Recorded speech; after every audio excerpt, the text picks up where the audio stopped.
Hello everyone, welcome you all at Lokesh sir unlimited study zone. और ये हम start कर रहे हैं आज हमारा chapter number 1।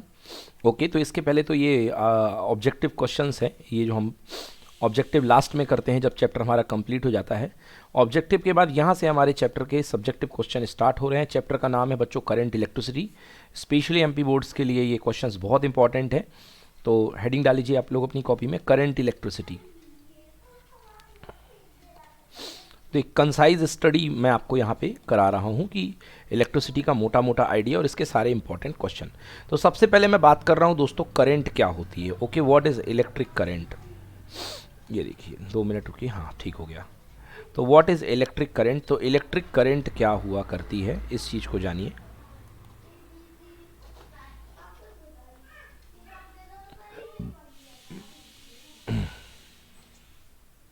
Yes, electric current.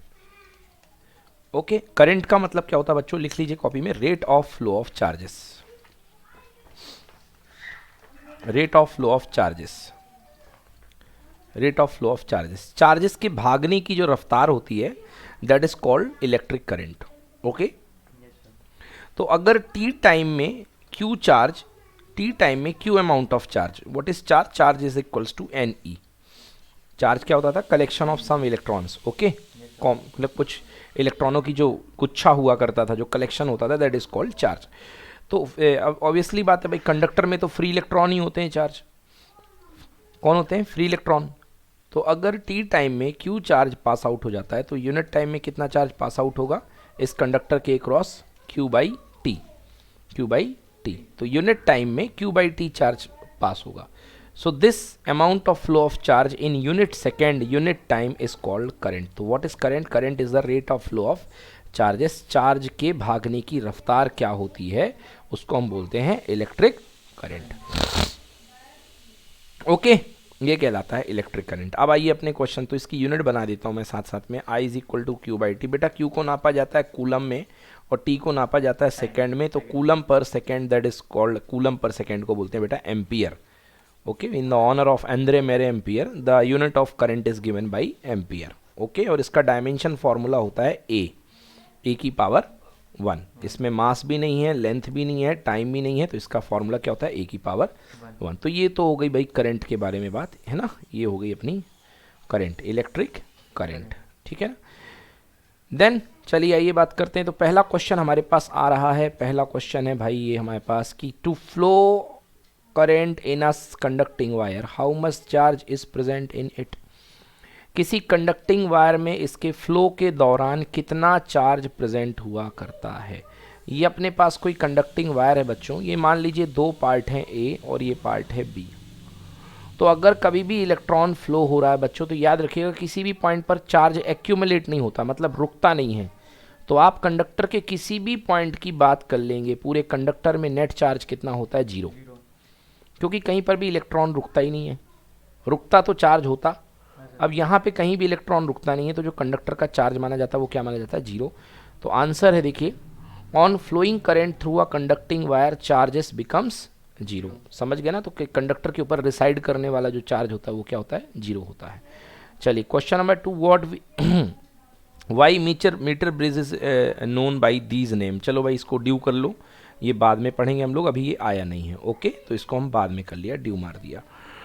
चलिए नेक्स्ट देखते हैं अगला क्वेश्चन क्या कह रहा है। ओके, अगले क्वेश्चन के लिए हमें जानना पड़ेगा भाई ओम्स लॉ, ठीक है ना। तो चलिए ओम्स लॉ जान लेते हैं। ओम्स लॉ से आपको क्लियर हो जाएगा कि ये क्या बातें हो रही हैं। ओम्स लॉ क्या कहता है,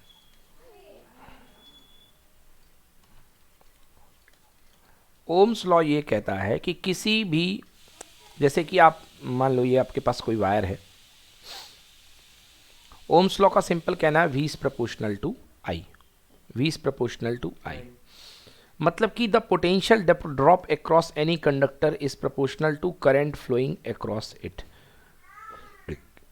किसी कंडक्टर के अक्रॉस फ्लो होने वाला पोटेंशियल, ड्रॉप होने वाला पोटेंशियल उस कंडक्टर से जाने वाली करंट के प्रोपोर्शनल होता है। मतलब किसी कंडक्टर से जितने ज़्यादा हाई लेवल की करंट जाएगी उतना ज़्यादा उस पोटेंशियल, मान लो ये कोई कंडक्टर है, ये कोई कंडक्टर है। अब इसमें आप दो अमाउंट ऑफ करंट भेज रहे हो। इसमें मान लो एक में आपने 2 एम्पियर करंट भेजी और इसमें मान लीजिए आपने 4 एम्पियर करंट भेजी। तो ओम्स लॉ ये बताता है कि किसी कंडक्टर में अगर आप ज़्यादा अमाउंट की करंट भेजोगे तो इसके अक्रॉस जो इसमें वोल्टेज ड्रॉप होगा वो ज़्यादा होगा। जितनी ज़्यादा होगी करंट उतना ज़्यादा होगा वोल्टेज ड्रॉप। तो V इज इक्वल्स टू क्या हो जाएगा, आर आई। आर प्रोपोर्शनल हटाने के बाद कांस्टेंट आता है। So R is the constant of proportionality and it is called resistance of the conductor. इसको बोलते हैं रेजिस्टेंस ऑफ द कंडक्टर। जिसके ऊपर आप एक्सपेरिमेंट कर रहे हो उस कंडक्टर का क्या होता है, ये रेजिस्टेंस। ओके, तो R इज इक्वल्स टू क्या हो गया, V by I. Yes, so unit of R is equal to volt per ampere, V for volt, I for ampere and volt per ampere is called in simple ohm. Volt per ampere को अपन क्या बोलते हैं बच्चे लोग, ओम बोलते हैं। Okay, ओम का सिंबल क्या है, ये वाला मत बना करके आ जाना भगवान जी वाला। ओके, ये सिंबल ओम का ये वाला चलता है। ओके, ठीक है ना। तो दिस इज ओम, डन। तो ये हो गया भैया अपने पास व्हाट डू यू। अब बात करते हैं इलेक्ट्रिक पावर की। ये तो क्लास 10th का क्वेश्चन है, electric power.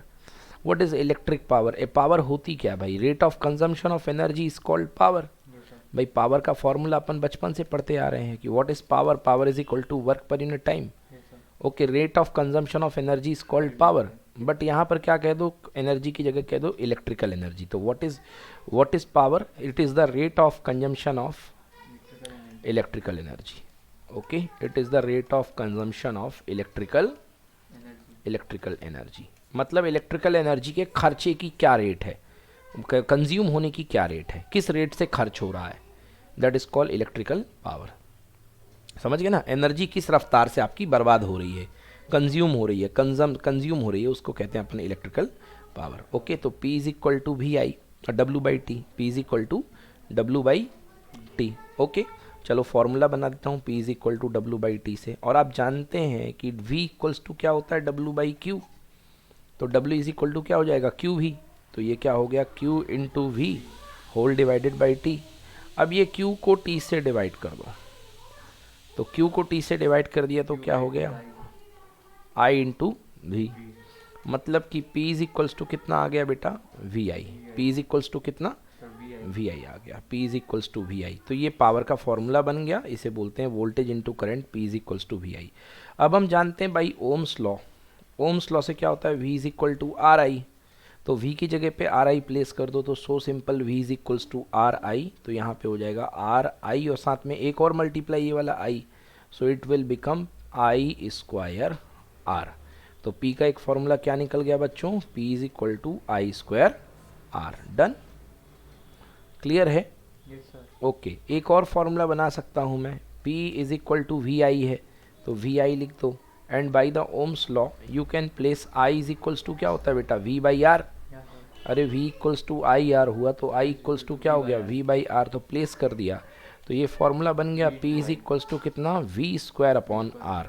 V square upon R. तो ये हमारे 3 फॉर्मूले हैं। P को VI भी बोलते हैं, P को I स्क्वायर आर भी बोलते हैं और P को V स्क्वायर अपॉन आर भी बोलते हैं। तो कंसाइजली आप इसको एक बार नोट कर लीजिए, P is equals to V I कह लीजिए या V स्क्वायर बाई आर कह लीजिए या I स्क्वायर आर कह लीजिए। क्लियर हो गया, क्लियर है ना। ओके, अब देखिए एक बात इससे मैं जुड़ी हुई बता देता हूँ कि कभी भी किसी इलेक्ट्रिकल रेजिस्टेंस में अगर आप करंट को भेजते हो या इसके अक्रॉस आप वोल्टेज लगाते हो तो जो आपकी एनर्जी होती है बेटा वो हीट की फॉर्म में जाती है। किसकी फॉर्म में, हीट की फॉर्म में जाती है। तो एक्चुअली जो वर्क डन जिसको आप एनर्जी बोलते हो, in the case of resistance वो पूरा किस में कन्वर्ट हो जाता है, हीट में। In the case of resistance वो किस में कन्वर्ट हो जाता है, हीट में। तो अभी अपन ने क्या फॉर्मूला पढ़ा, अपन ने फॉर्मूला पढ़ा पावर का। तो पावर इज इक्वल टू क्या होता है, work upon time. Power is equals to work upon time. तो वर्क इज इक्वल्स टू क्या हो जाएगा, पावर मल्टीप्लाइड बाई टाइम। भाई टाइम का मल्टीप्लाई हो जाएगा इसके साथ, पावर मल्टीप्लाइड बाई टाइम। बोलो यस और नो। और वर्क का नाम यहाँ पे क्या है, हीट, क्योंकि मैंने बताया in the case of resistance जो वर्क डन होता है वो किस रूप में प्रेजेंट होता है, हीट की फॉर्म में। तो चलिए 3 फॉर्मूले हीट के बन के तैयार हैं। पहला पावर का फॉर्मूला क्या था, वी आई। तो पहला हीट का फॉर्मूला बन जाएगा वी आई टी, दूसरा पावर का फॉर्मूला था V square by R, so it can be V square by R T, and the third formula is equals to कितना आई स्क्वायर आर, तो एक फॉर्मूला बन जाएगा आई स्क्वायर आर टी। तो ये हैं हीट के फॉर्मूले। Okay done, any problem? Okay so बच्चों यहाँ तक हो गया है clear? Okay so one by one you kindly take screenshot of these. Okay screenshot ले लो बेटा इसके।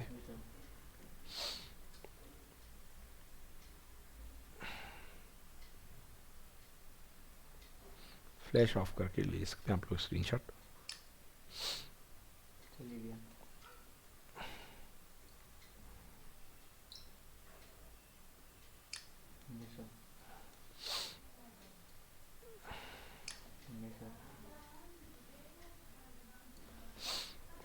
Okay done. So by this we can get the formula for the heat also. Okay, so now once move back to the question is what do you mean by electrical power? भाई तो अभी मैंने बताया electrical power का मतलब क्या होता है। It is the rate of consumption of electrical energy.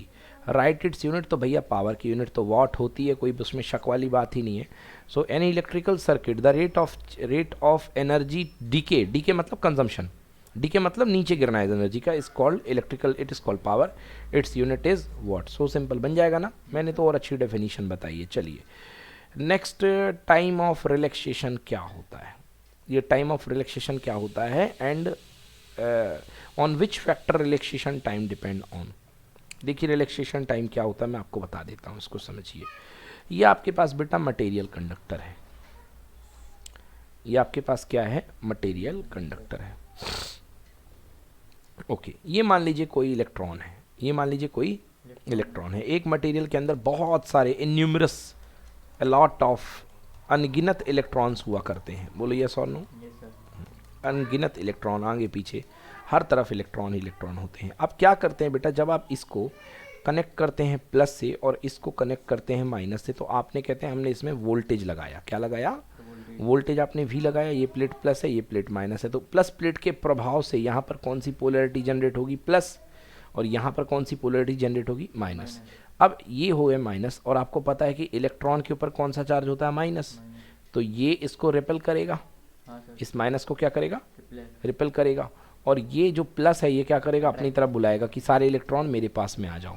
तो ये इतना जोर का रिपल्सन है, ये जोर का अट्रैक्शन है, तो इलेक्ट्रॉन बड़ी हड़बड़ाहट में एक दूसरे की तरफ चलते हैं। अब ये क्या करता है इलेक्ट्रॉन, क्योंकि अंदर तो मार्केट भरा हुआ है एकदम घचाघच, लोग भीड़ भरी हुई इलेक्ट्रॉन्स की, तो ये जा करके दूसरे इलेक्ट्रॉन से टकराता है, जाके दूसरे इलेक्ट्रॉन से टकराता है। ओके जाके दूसरे इलेक्ट्रॉन से टकराएगा, ठीक है ना, इसकी वेलोसिटी फिर ज़ीरो हो जाएगी, है ना, फिर दूसरे इलेक्ट्रॉन से जाएगा, फिर यहाँ जाके फिर ये टकराएगा, एक्सेलरेट होएगा, क्योंकि वोल्टेज लगा हुआ है तो इसको फिर याद आएगा कि मुझे तो यहाँ जाना है, तो जाएगा टकराएगा। तो इस तरीके से टकराता है, फिर रुकता है, फिर टकराता है, फिर रुकता है, झटके खाते हिचकोले खाते हुए फाइनली यहाँ पर पहुँच जाता है। तो दो टक्कर के बीच का जो समय लगता है बेटा, इसको बोलते हैं रिलैक्सेशन टाइम। क्या बोलते हैं इसको? Relaxation time. जो दो टक्कर के बीच का समय लगा करता है इसको बोलते हैं अपन रिलैक्सेशन टाइम। ओके तो इसे डिनोट करते हैं अपन टाउ से। किससे डिनोट करते हैं? Tau. So tau is called relaxation time, relaxation time, this tau is called relaxation time. Done. तो इसे हम रिलैक्सेशन टाइम बोलते हैं, मतलब दो टक्कर के बीच में। अब सवाल उठता है ये डिपेंड किस पे करता है? तो ये डिपेंड करता है मटेरियल की प्रॉपर्टी पर। किस पे डिपेंड करता है? मटेरियल कैसा है, समझ गए ना, ये मटेरियल। तो it depends on the type of material. चलिए आइए बात करते हैं रिलैक्सेशन टाइम क्या था। On which factor relaxation time depends on. So देखिए आंसर लिख दिया गया है, it depends on the nature of the material of the conductor, की कंडक्टर का मटेरियल कैसा है। बेटा आ गया 100% समझ में? Any doubt? चलिए अब सेल की बात करेंगे जब, तो भैया इंटरनल रेजिस्टेंस सेल का पढ़ाएंगे। अभी तो मैं सेल आपको पढ़ा ही नहीं रहा हूँ। So make it due.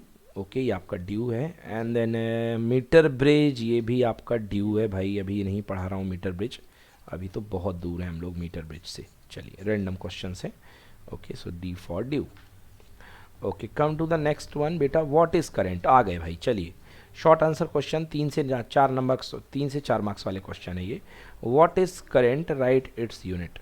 The electric current is defined as the rate of flow of charge through any section of the conductor. Okay, so the electric current is defined as the rate of flow of charge. Flow of charge को बोलते हैं. So electric current is equal to total charge flowing divided by time. So I is equals to Q by T and its SI unit is the ampere. Done? Yes. Next question is current is the scalar quantity or a vector quantity. Give reason. So it is very simple. I is equals to what? Q by T. Q is the scalar and time is the scalar. तो answer क्या आना था? Scalar. और दूसरी चीज क्या reason है, current का जो बेटा सम होता है वो एल्जेब्रिक होता है. मतलब 2 ampere plus 2 ampere equal to 4 ampere. समझ में आ गया ना? 2 प्लस 2 इक्वल्स टू 4 एम्पियर, है ना. बट वेक्टर क्वांटिटी का सम कैसा होता था, जरा देखो, एक अच्छी सी बात कर लेते हैं बेटा. वेक्टर क्वांटिटी में एक फोर्स यहाँ से लगता था 5 न्यूटन इस पॉइंट पर, और एक फोर्स यहाँ से लगता था बेटा 5 न्यूटन. तो इस पॉइंट पर रिजल्टेंट फोर्स कितना आता था बेटा? 0. दोनों एक दूसरे को कैंसिल कर देते थे. बट करंट के केस में मान लीजिए ये कोई जंक्शन है, इसके इस तरफ से भी करंट आ रही है. मान लीजिए यहाँ से आ रही है 2 एम्पियर की करंट और यहाँ से भी आ रही है 2 एम्पियर की करंट. तो 2 ampere plus 2 ampere, your answer will be 4 ampere. Your answer will be 4 ampere. तो यहाँ से जो करंट आपकी बाहर निकलेगी बेटा वो 4 एम्पियर की करंट होगी बाहर. क्लियर हो गया? सो ये the current will pass through is 4 ampere. तो देखिए यहाँ करंट ऐड हो रही है, यहाँ पे डायरेक्शन का कोई मसला नहीं है, बट यहाँ पे डायरेक्शन का मसला था. तो force is a vector quantity but current is a scalar quantity. तो ये जो एडिशन होता है 2 और 2 4 बेटा, इसको बोलते हैं एल्जेब्रिक एडिशन. क्या बोलते हैं? Algebraic addition. तो जो करंट होती है वो एल्जेब्रा को फॉलो करती है. Define current. तो करंट स्केलर और वेक्टर क्वांटिटी. Give reason. तो electric current is a scalar quantity. This is because the law of ordinary algebra are used to add electric current and laws of vector addition are not applied for the addition of electric current because we use the laws of algebra rather than using the laws of vector algebra. हम लोग इसमें scalar algebra को use करते हैं, scalar algebra. Okay, है ना. या हम लोग सीधे ऑर्डिनरी एल्जेब्रा को यूज करते हैं.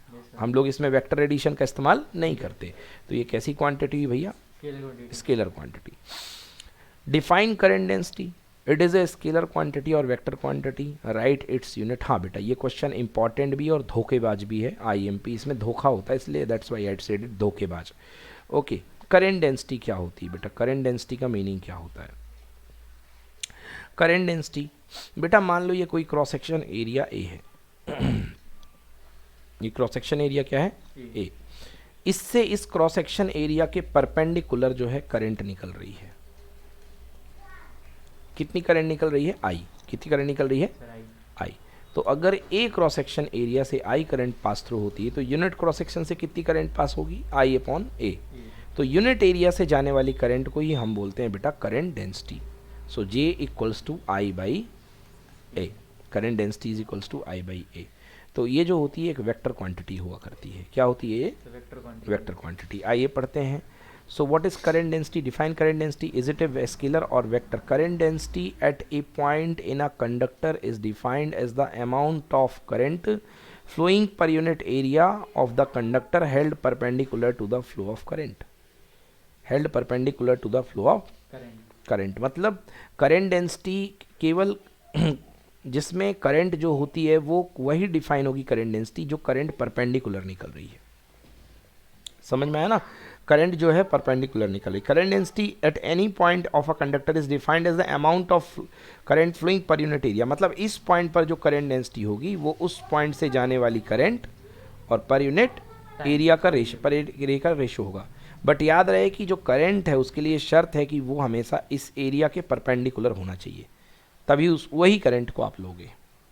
ओके, उसी करंट को आप लोगे. क्लियर हो गया? अब इसका थोड़ा सा एग्जांपल मैं बात कर लेता हूँ. मान लीजिए आपके पास कि कुछ इस तरीके से अपने पास ये क्रॉस सेक्शन एरिया है.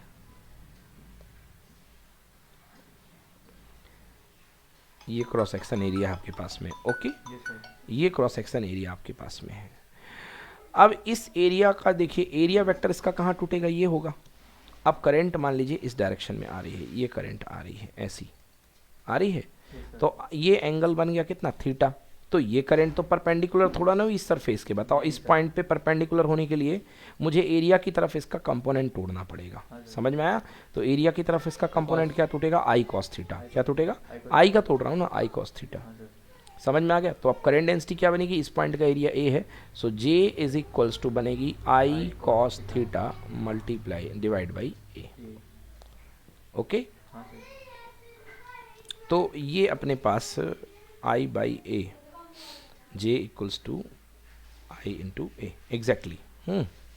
एक मिनट, कुछ मल्टीप्लाई में गड़बड़ी हो रही है, कुछ यहाँ पे मिस्टेक हो रही है मुझसे, यहाँ पे कुछ मिस्टेक हो रही है। ये जो है ये आई, एक मिनट बता देता हूँ मिस्टेक क्या हो रही है। जे vector is equals to current density is a vector quantity, so J is equals to I by A, so I is equals to J dot A। Okay, देखिए ये वेक्टर क्वांटिटी होती है, एरिया भी vector होता है, तो I is equals to J by A, तो I equals to J dot A। So ये जो टूटेगा एक्चुअली, ये परपेंडिकुलर डायरेक्शन में जो कंपोनेंट टूटता है वो J कॉस थीटा बनेगा। किसको ओपन कर दो वेक्टर प्रोडक्ट से, तो mod of J mod of A and cos theta, done. तो यार ये देखो, current density at a point in a conductor is defined as the amount of current flowing per unit area of the conductor and held perpendicular to the flow of current. ठीक ना, तो ये important definition है। Current density at a point is defined as point in a conductor is defined as the amount of current flowing per unit area, amount of current flowing per unit area. Okay, मतलब it is I by A, amount of current flowing per unit area of the conductor held perpendicular to the flow of current. ये जो conductor है ये ऐसा रखा गया है कि ये perpendicular to the flow of current है। ठीक है, चलिए, तो ये अपना हो गया पहला पार्ट, इसका पढ़ लिया हमने, सारे क्वेश्चंस कर लिए हैं।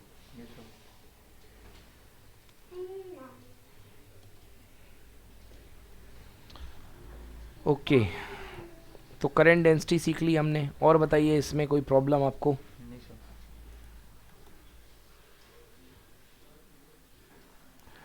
चलिए, तो इसको अब आज की क्लास को यहीं पर एंड करते हैं। ठीक है, स्टॉप।